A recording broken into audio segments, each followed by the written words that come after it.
E é claro que o nosso programa é especial hoje, pré-Atletiba. A gente começa falando do mandante, do Coritiba, com o Alexandre Senechal. Uma ótima tarde pra você, Ale. Boa tarde, Tete Mota. Boa tarde aos meus colegas aqui presentes no nosso Bate Pronto Curitiba. E um abraço especial a você, nosso ouvinte aqui da Jovem Pan News, tanto no rádio no 107.1, como também no nosso YouTube Jovem Pan Grupo RIC. O Atletiba já tá quente, Tete. Já começou quente, como começou nosso Bate Pronto aí, com essa narração do grande Linhares Júnior no movimentadíssimo clássico do primeiro turno, a virada do Atlético nos acréscimos 3-2, jogando na Arena da Baixada. Jogo no Couto agora, domingo, 4 da tarde, e tá rolando agora de manhã, tá no finalzinho, uma reunião para definir se teremos o primeiro anel do Couto fechado ou não para os torcedores, algumas restrições para a torcida, que já na hora de fazer check-in ontem não conseguiu colocar, né, mais de 8 mil pessoas no setor da arquibancada, já porque deve haver essa restrição. A gente vai ter a confirmação logo mais, e assim que tivermos eu vou trazer aqui as informações no nosso Bate Pronto Curitiba. Mas sobre o time do Coritiba que deve entrar em campo, a gente tem algumas novidades, algumas ausências, e a definição do Thiago Kozlowski começa a partir do treinamento de hoje, treinamento que será após a 1h da tarde, já que o Coritiba voltou às atividades ontem, chegou do Rio de Janeiro depois da partida diante da derrota, né, fora de casa diante do São Paulo, e ontem teve o regenerativo para os jogadores que atuaram mais de 45 minutos. Então, trabalho com os titulares, com todo mundo que está à disposição a partir de hoje. O Coritiba treina também amanhã no palco da partida no Couto Pereira para a partida diante do Atlético neste domingo. A gente tem com definição, com certeza, o Kusevich, que volta de suspensão, ele que cumpriu o jogo contra o São Paulo, a suspensão pelo terceiro cartão amarelo, né, acúmulo de cartões, e a gente já sabe também que o Robson tá fora.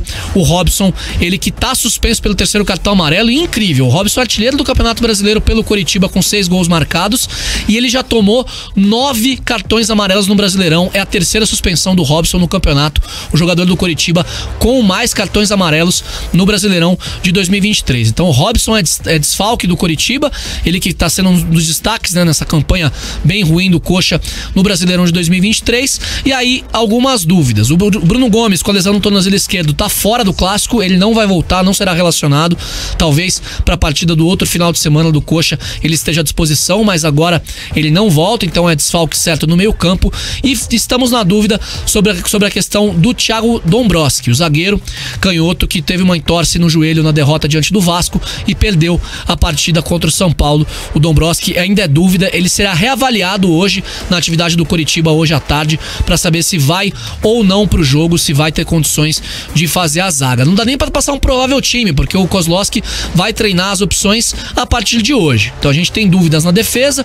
O Maurício Antônio foi bem, principalmente no segundo tempo, eleito pela nossa equipe o PAN da partida no jogo diante do São Paulo, e tem moral, né? O Maurício Antônio fez a sua estreia com a camisa do Coritiba. Quem será o titular? Será ele junto com o Kusevich, que volta de suspensão? O Henrique será mantido na zaga? Algumas dúvidas. A lateral esquerda teve o Vitor Luiz no lugar do Jamerson, a tendência é que ele continue também. A dúvida na direita, Rainer ou Natanael. No meio campo, se ele vai manter o sistema com Samaris e o William Farias junto com o Seba Gomes, e na frente precisa achar um substituto para o Robson. Gessé Rodrigues não tem condições de jogar mais do que 45 minutos ainda, ele está fazendo ali um trabalho para ficar no mesmo nível do time, mesmo nível físico do restante do elenco. O Gessé sequer entrou na derrota diante do São Paulo por 2-1 no Morumbi, jogo no meio de semana. E aí surgem algumas opções: Caio César, que entrou no lugar do Robson na partida, Diogo Oliveira, que também jogou como um ponta, são as opções que o Coritiba tem. Ainda é muito cedo, a gente vai descobrir mais informações sobre esse time do Coritiba a partir do treino de hoje à tarde. E claro, não tem bate-pronto até domingo, mas a gente traz todas as informações no nosso ric.com.br, na aba RIC Esporte Clube, e também nas nossas redes sociais, lá no Instagram e no Twitter, no RIC Esporte Clube. Vocês têm alguma preferência para a escalação do Coritiba? Muitas dúvidas o Thiago Kozlowski tem para a partida de domingo, e a gente vai ter definições só a partir de hoje, no final do dia. E aí, galera? Acho que você...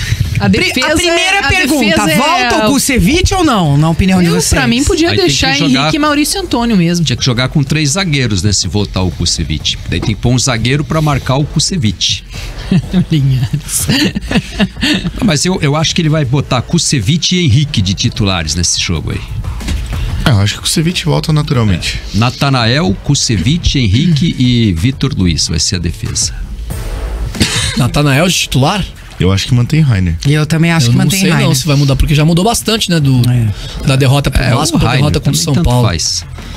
Mas eu acho que vai ser Henrique e Kusevich, a dupla de zaga, e acho que ele vai manter o Vitor Luiz, né? Porque o Vitor Luiz, apesar do pênalti lá, não fez uma má partida, né?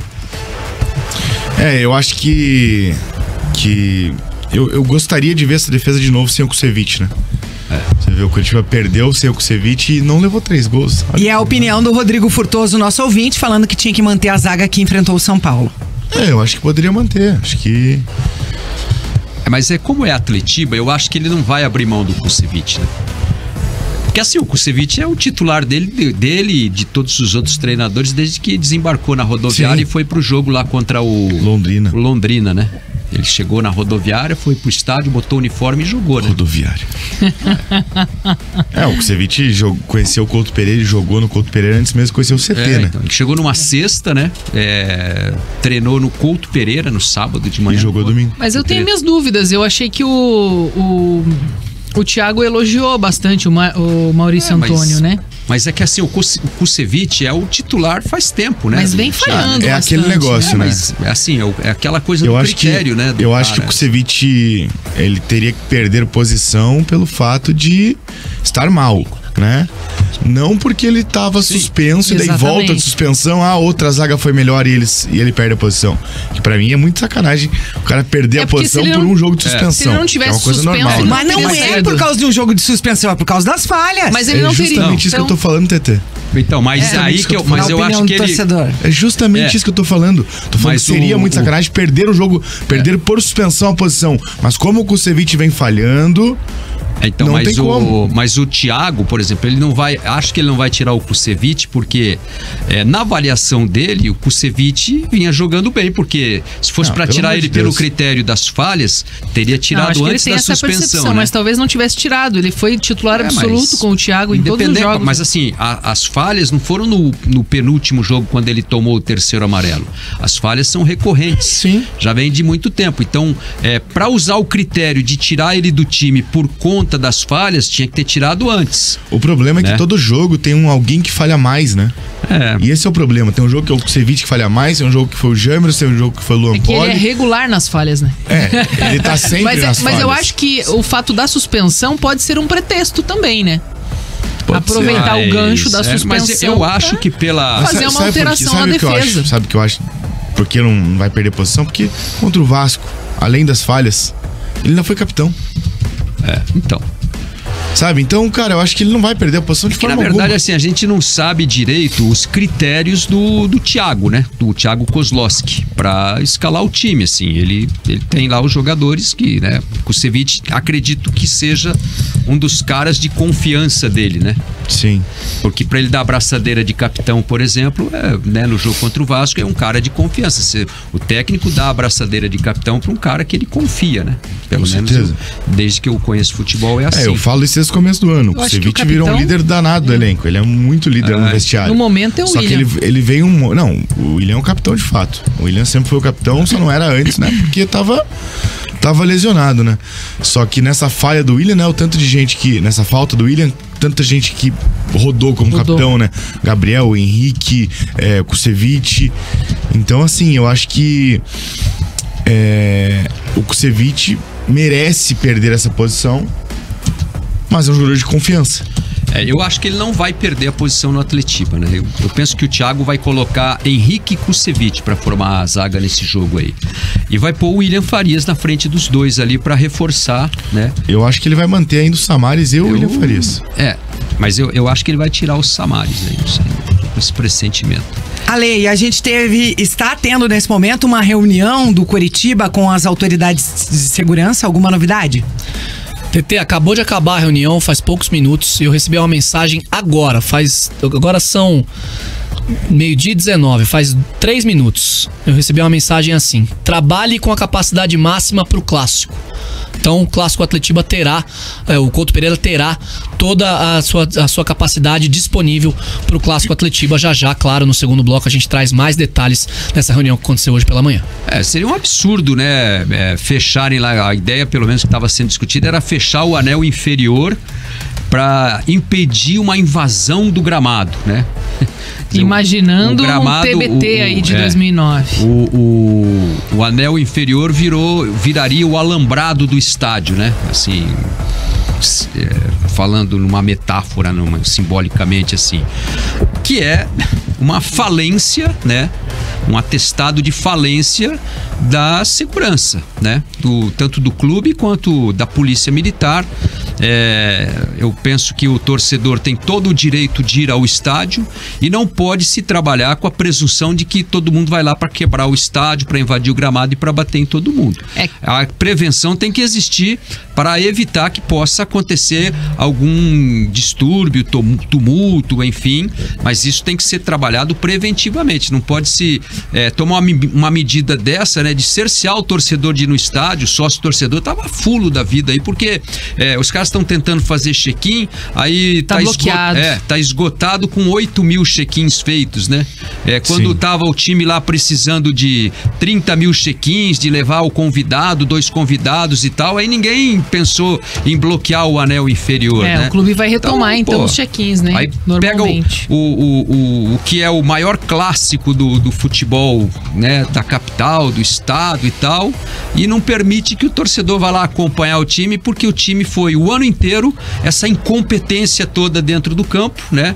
Um time que não consegue ganhar de ninguém no campeonato, tá sofrendo 8 derrotas consecutivas, e aí o medo dos caras que estão levando o time para essa situação, é melhor, então joga de portão fechado. Vocês estão com medo da torcida, não é verdade? O Rogério Coelho, nosso ouvinte, inclusive tá endossando o que se acaba de dizer, Linhares. Qualquer ação que a segurança pública, diretoria e Ministério Público tomem com o objetivo de impedir o acesso da torcida é se isentar de uma responsabilidade inerente às posições que ocupam. Mas isso é o que sempre fazem, né? Infelizmente é o que sempre fazem, né? Inclusive as opções por torcida única, né? Em vários clássicos do Brasil, inclusive, como era aqui antes, né? Em São Paulo né? Esse jogo especificamente não vai ser torcida única, assim como não foi na Arena da Baixada, mas é uma isenção. Eles tentam se isentar de qualquer culpa possível, né? Só que não adianta nada, porque nos terminais, independente de torcida única ou não, rola quebra-quebra. Os caras se matam na porrada em terminal de ônibus, em canaleta, dentro do ônibus às vezes, e ninguém faz nada, sendo que não tem nada a ver com o estádio. Mas eu acho que nesse caso especificamente do Atletiba, a questão não é nem a questão de possibilidade de confronto entre torcidas. Sim, não. É pela questão da invasão ao gramado, o momento do Curitiba. De acontecer o que aconteceu em protesto ao time, né? Mas de qualquer maneira, o que eu quero dizer é que não existe a segurança, né, em outros locais, que daí não é um evento privado, como é o jogo de futebol, né? São locais públicos, tudo bem. São vândalos, estão brigando por causa de um time dentro de um terminal. Não tem que fazer isso? Claro que não tem, mas e a segurança?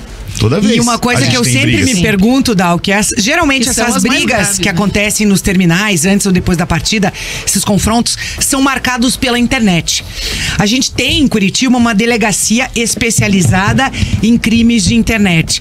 Será que não é possível vigiar, né, entre aspas, o que acontece aí nas páginas e tal, pra galera ficar de olho? Põe a delegacia de crimes contra a internet pra ficar de olho aí nesse pessoal, e aí, passa pra DEMAF.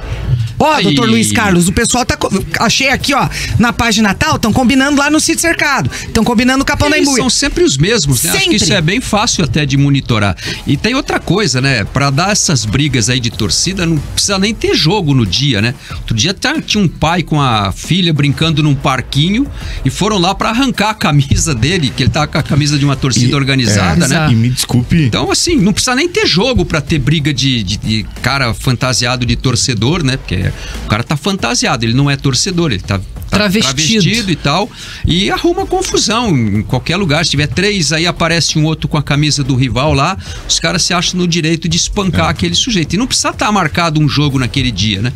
Isso acontece aí aos montes, e não é aqui em Curitiba também, é no país inteiro. E rapidamente, só essa questão da DEMAF, né? Infelizmente decaiu muito a qualidade da DEMAF desde a saída do Clóvis Galvão. Inclusive esse ano a DEMAF, pra mim, ela tá marcada de uma maneira só negativa, porque foi prender jogador. Chamou o jogador pra depor lá, o cara podendo perder o réu primário porque brigou no campo, né? Sendo que tem briga praticamente todo jogo, no estádio e fora do estádio, e ninguém faz nada. Cassiano Azevedo participando aqui, falando: imagine um restaurante que serve comida ruim e os clientes continuam indo. Então o restaurante resolve limitar a presença dos clientes para evitar a presença deles. Parabéns ao Coritiba.